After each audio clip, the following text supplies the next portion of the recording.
और जो अधर्म का साथ लेता है उसका सब कुछ नष्ट हो जाता है। ये कथा हमें महाभारत से मिलती है। इस तरह से राजा वसु ने भगवान श्री नारायण का भजन किया, उनकी कृपा से सब कुछ उन्हें प्राप्त हो गया। तो ये हमें शिक्षा लेनी चाहिए। इसी तरह से महाभारत अनुशासन प्रवाह, यहाँ पर भी बड़ा सुंदर बताया गया है मांस के विषय में। तो यह लिखा है हिंसा और मांस की निंदा कही है, मतलब जीवत्या पाप है और मांस खाना भी पाप है। और यही लिखा है कि मदिरा भी नहीं पीनी चाहिए, इसी जगह पर लिखा है मदिरा की भी निंदा करी गई है। इसी तरह से मन मांस खाने की इच्छा करने वाला, वाणी जो कहते कई मांस के विषय में नहीं लिखा, मांस खाया करो, इसका प्रचार करने वाला। तीसरा स्वाद लेने वाला, मांस खाने की दिलचस्पी लेने वाला, ये अपराधी है।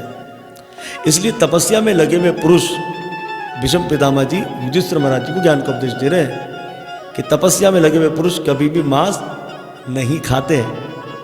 इसलिए जितने भी वैष्णव हैं, जो भी किसी ना किसी साधना को करते हैं, वो मांस का पहले त्याग कर देते हैं। अब जैसे कि श्रावण मास में कुछ लोग व्रत करते हैं तो वो 1 महीने के लिए मांस को छोड़ देते हैं, भादव मास में छोड़ देते हैं। क्यों? क्योंकि तपस्या में लगे हुए पुरुष मांस नहीं खाते, मांस खाने से भजन में बाधा आती है। ये हमें बात महाभारत में भीष्म पितामह जी के द्वारा प्राप्त हुई। इसी तरह से भीष्म जी कहते हैं जो मूर्ख ये जानते हुए भी कि पुत्र यानी कि बेटे के मांस में और दूसरे के मांस में कोई अंतर नहीं है, और मोहवंश यानी कि मुझसे छूटता नहीं है, खाता है मांस, वे आदमखोर है। उसे भीष्म पितामह जी कह रहे, मैं नहीं कह रहा। महाभारत में भीष्म जी कहते वो आदमखोर है जो कहते हमसे छूटता नहीं है, हम खाएंगे। इसी तरह से भीष्म पितामह जी कहते हैं जो दूसरे के मांस से अपना मांस बढ़ाना चाहता है वे निश्चय ही दुख उठाता है का, तो उससे बड़ा दुख होता है। अब जैसे कि अब कुछ लोग बॉडी बिल्डिंग के लिए ना जाने क्या क्या करते, तो उन्हें कुछ केमिकलों के द्वारा उनकी मृत्यु भी हो गई है अपने शरीर के मांस को बढ़ाने के लिए। तो ये हमें शिक्षा यहाँ भीष्म पितामह जी दे रहे हैं। भीष्म पितामह जी वही बात कह रहे जो मनु स्मृति में लिखी है, जो मनु महाराज जी ने कहा जो अश्वमेध यज्ञ करने वाला है, उसका अनुष्ठान करने वाला है, और जो बिल्कुल शराब और मांस को त्याग दिया हैगा, उन दोनों को ये फल मिल जाता हैगा। कैसे? मांस को छोड़ने से, शराब को छोड़ने से जो अश्वमेध यज्ञ का फल मिलता है ना उनको, वो फल इन्हें मांस और मदिरा छोड़ने से प्राप्त हो जाता हैगा। अब भीष्म जी कहते हैं जो पहले मांस खाता रहा हो और बाद में उसका त्याग कर दे, उसको ऐसे पुण्य की प्राप्ति होती है उसे संपूर्ण वेद और यज्ञ भी नहीं दे सकते हैं। मतलब जिन लोगों ने पहले मांस खाया और उसका त्याग कर दिया, उसे इतना पुण्य मिलता है कि वो यज्ञ से भी मुश्किल और वेदों के अध्ययन से भी मुश्किल है, ऐसा पुण्य उसे मिलता है जो इन सब चीज़ों का त्याग कर देते हैं। अब भीष्म जी कहते हैं जो 8 बातें मनु स्मृति में मिली, यहाँ पर भीष्म पितामह जी 7 बातें बता रहे हैं। क्या बता रहे हैं? जो मांस लाता है, जो खरीदता है, जो वध करता है, जो बेचता है, जो पकाता है, जो खाता है और जो इजाज़त देता है, ये पापी है, तो इनको अपराधी बताया गया है। भीष्म जी कहते हैं मांस कांटे से यानी कि लकड़ी से या पत्थर से पैदा नहीं होता है, वे तो जीव की हत्या करने से ही होता है, उसके खाने में महान दोष है।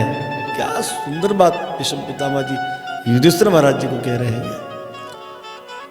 मांस भक्षण करने में महान दोष है, मतलब मांस को खाने में बहुत दोष बताया गया है, क्योंकि मांस की उत्पत्ति वीर्य से होती है। क्या सुंदर बात बता रहे हैं। वीर्य आप समझते हैं जिससे संतान पैदा होती है, उससे मांस की उत्पत्ति होती है। मतलब मांस खा लिया तो आपने वो चीज़ खा ली है। तो कितना भयंकर बताया गया है यहाँ पर। इस तरह से श्रीमद् भागवत महापुराण के पंचम स्कंद के 26वें अध्याय में भी लिखा है कि जो जीवों को काटकर उनके मांस को भक्षण करते हैं वे कुंभीपाक नाम के नरक में जाते हैं और उगलते हुए तेल में उनको भूना जाता है। इसी तरह से ब्रह्म विवृत पुराण के प्रकृति कांड के 65वें अध्याय में लिखा है, यहाँ पे लिखा है कि नवरात्रि के दिन दुर्गा का पूजन के विषय में बड़ा सुंदर बताया गया है और नवमी के दिन दुर्गा देवी को बलिदान देना चाहिए। अब बात थोड़ी टेढ़ी है, कोई भी अगर यहाँ जाकर पढ़ता है तो वो ये समझेगा कि यहाँ पर लिखा है कि बलिदान देना चाहिए, क्योंकि नवमी में बलि देने से दुर्गा देवी प्रसन्न हो जाती है, तो वो ये कहेंगे। लेकिन हम इस अध्याय को बड़े ध्यान से देखेंगे तो हमें ये शिक्षा मिलेगी, यहाँ लिखा है कि बलिदान किसी जीव की नहीं देनी है, तो किसकी बलिदान देना है? तो बोले बलिदान अपना देना है। कैसे? कि बहुत मांस खाता हो कोई, दुर्गा देवी का उन्होंने व्रत किया नवरात्रि में, तो 9वें दिन वो क्या कहेगा, हे दुर्गा मैया मैंने बहुत मांस खाया, मदिरा पी, जुआ खेला, कुकर्म किया, आज मैं बलिदान दे रहा हूँ कि अब मैं इन सब चीज़ों को नहीं करूँगा, तो बलिदान। इसी तरह से इंगलाज धाम में बलिदान देने के विषय में बताया गया है। बलिदान जीवों को काटने के विषय में नहीं बताया गया इंगलाज में। बलिदान मतलब अपनी पसंद की चीज़ को छोड़ना, यानी कि अपने स्वाद को छोड़ना। लेकिन हम लोग क्या करते हैं, हे दुर्गा मैया मुझे बैंगन अच्छा नहीं लगता, आज मैं आपके द्वार पर इस बैंगन का त्याग कर रहा हूँ, ये नहीं, ये अपराध है। तो ये हमें शिक्षा लेनी चाहिए कि हमारे सत्य सनातन धर्म के अंदर मना है ये सब चीज़ें, तो हमें इन चीज़ों को नहीं खाना चाहिए। और अगर कोई खाता है तो उसको साधु बनने की आवश्यकता नहीं है, उसे अपराध लगेगा। इस प्रकार से हमें शिक्षा लेनी चाहिए और इन सब चीज़ों का त्याग कर देना चाहिएगा। इससे हम अपनी भक्ति को ठीक तरीके से कर सकते हैं। तो बड़ा सुंदर जो है आप सबने चरित्र सुना, गुरुजनोपाख्यान क्या, देव ऋषि नारद जी ने क्या सुंदर ज्ञान का उपदेश दिया, और हमने महाभारत के द्वारा और जो है वो ब्रह्म विवृत पुराण के द्वारा, मनु समृद्धि के द्वारा, भागवत के द्वारा ही हमने ये शिक्षा ली कि सत्य सनातन धर्म में मांस और मदिरा मना है। अब हम कथा को आगे लेकर चलते हैं। प्रचेता जनों ने 10,000 वर्षों तक तप किया, भगवान विष्णु का दर्शन प्राप्त हुआ, भगवान विष्णु ने आशीर्वाद दिया। और जब ये 10 प्रचेता जन 10,000 साल के बाद जब नारायण सरोवर से बाहर निकले तो जितने भी वृक्ष थे बड़े बड़े हो गए। अब इन 10 प्रचेता जनों को ऐसा लगा कि इन वृक्षों ने हमारे राज्य पर हमला कर दिया। अब तो इन प्रचेता जनों ने अपने नेत्रों की अग्नि से वृक्षों को जलाना आरंभ कर दिया। और जब ये वृक्षों को जलाना आरंभ कर रहे थे तो उस समय वृक्षों के जो देव है चंद्रमा, उन्हें बड़ा दुख हुआ। उस समय उन्होंने ब्रह्मा जी से जाकर कहा, तो ब्रह्मा जी ने आज्ञा दी कि हे चंद्रमा, जो वृक्षों की कन्या है जिसका नाम है मारीशा, इसका विवाह इन प्रचेता जनों से करवा दो, ये खुद ही शांत हो जाएगा। तो कथा ऐसी है कि हमारे एक ऋषि हुए कंडू ऋषि। कंडू ऋषि तप कर रहे थे तो प्रमलोचना अप्सरा जो थी वो उनके भजन में बांधा डाली। इस तरह से कंडू ऋषि के द्वारा ये अप्सरा गर्भवती हो गई और इसने एक कन्या को जन्म दिया जिसका नाम था मारीशा। अब हुआ ये कि अप्सराएं बच्चे रखती नहीं है और ऋषि बच्चों के चक्कर में पड़ते नहीं है। तो ऋषि आगे भजन करने चले गए और ये अप्सरा स्वर्ग में चली गई और ये कन्या यहीं जंगल में थी। तो वृक्षों ने इस कन्या को पाला। तो इस मारीशा का नाम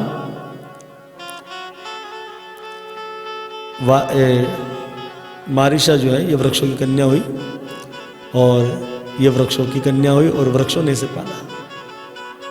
अब हुआ ये कि इन्हीं मारीशा का विवाह प्रचेता जनों से करवा दिया और प्रचेता जनों से इस कन्या से जन्मा बेटा जिसका नाम था दक्ष।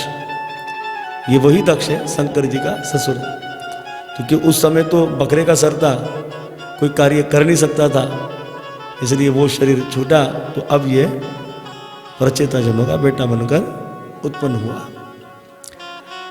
हमारे वैदिक इतिहास में लिखा है, जो कि महाभारत, क्योंकि महाभारत को पंचम वेद कहा गया, ये बात महाभारत के अंदर भी आई थी। जब युधिष्ठिर महाराज जी से सभा में पूछा गया कि 5-5 पतियों की तो पत्नी नहीं होती, कभी ऐसा हुआ नहीं। उस समय युधिष्ठिर महाराज जी ने पुराणों का इतिहास बताया था और कहा था कि कंडू ऋषि की कन्या थी ने मारीशा, उसके भी तो 10 पति थे प्रचेता जन। तो भीष्म पितामह जी बड़े धर्मात्मा थे। भीष्म पितामह जी समझ गए कि युधिष्ठिर तो धर्मात्मा है, कभी असत तो कर नहीं सकता। तो इस तरह से ये कथा वहाँ पे भी आती है, महाभारत में भी। इस तरह से दक्ष नाम के पुत्र जन्मे। प्रचेता जनों ने 12 लाख वर्षों तक राज्य किया। अब सोचा कि अब भजन करने चलना चाहिए, तो अपने बेटे दक्ष को गद्दी पर बिठाया और ये प्रचेता जन थे, ये तपस्या करने के लिए वन में चले गए। अब की बार प्रचेता जनों को देव ऋषि नारद जी मिले और देव ऋषि नारद जी ने बड़े सुंदर उपदेश दिया। 3 सूत्रों में ज्ञान दिया था। 3 सूत्रों में पहला सूत्र था सर्वभूतेषु दया, कि सब जीवों पर दया करनी। ये नहीं कोई हमारा रिश्तेदार है इस पर दया करनी, नहीं। यहाँ लिखा है सर्वभूतेषु दया, कोई भी हो सब पर दया करनी। वो कहते हैं कि दया धर्म का मूल, पाप कपट अभिमान, तुलसी दया न छोड़िए जब तक घट में प्राण। तो हमारा धर्म क्या है? सेवादारी। वो कहते हैं ना, ठाकुर हमरे रमण बिहारी, हम हैं रमण बिहारी के, साधु सेवा धर्म हमारा, काम न दुनियादारी से।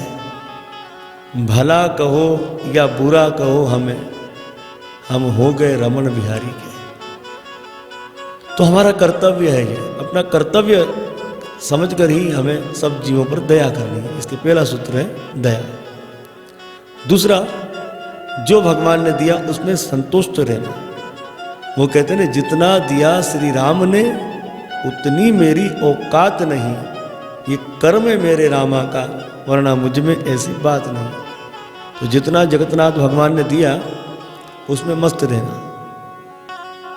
तो इसलिए कहते हैं संतुष्ट, जितना दिया उसमें संतुष्ट रहना। और तीसरा, अपनी इंद्रियों को काबू रखना।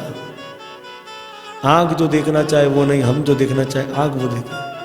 कान जो सुनना चाहे वो नहीं, हम जो सुनना चाहे कान वो सुने। इसलिए आँख से माधव का दर्शन, कानों से भगवान की कथा। तो अपनी इंद्रियों को काबू करना। तो देव ऋषि नारद जी ने प्रचेता जनों को कहा कि अगर आप इन 3 सूत्रों पर चलते हो तो क्या होगा? बोले जनार्दन आसु तुष्यति, भगवान जनार्दन हम पर प्रसन्न हो जाएंगे। तो इस प्रकार से बड़ा सुंदर ये ज्ञान का उपदेश दिया और इसी के अनुसार श्रीमद् भागवत महापुराण का 4था स्कंद विश्राम होता है। अब हम पंचम स्कंद में प्रवेश करते हैं। अब 4था जो स्कंद है, जो कि देव ऋषि जो मैत्र ऋषि और विदुर जी में जो संवाद था, ये यहाँ पर विश्राम होगा। तो जो विदुर जी थे वो मैत्र ऋषि से ज्ञान का उपदेश सुनकर कहाँ गए थे? हस्तिनापुर आ गए थे और आकर अपने भाई धृतराष्ट्र को ज्ञान का उपदेश देकर हिमालय चले गए थे लेकर। ये कथा आपने पहले सुन ली 3रे स्कंद के अंदर। और मैत्र ऋषि जो कि कहाँ थे? वो तो हरिद्वार में थे। तो अब जो है पंचम स्कंद जो है, ये स्कंद आरंभ होता है सुखदेव गोस्वामी महाराज से।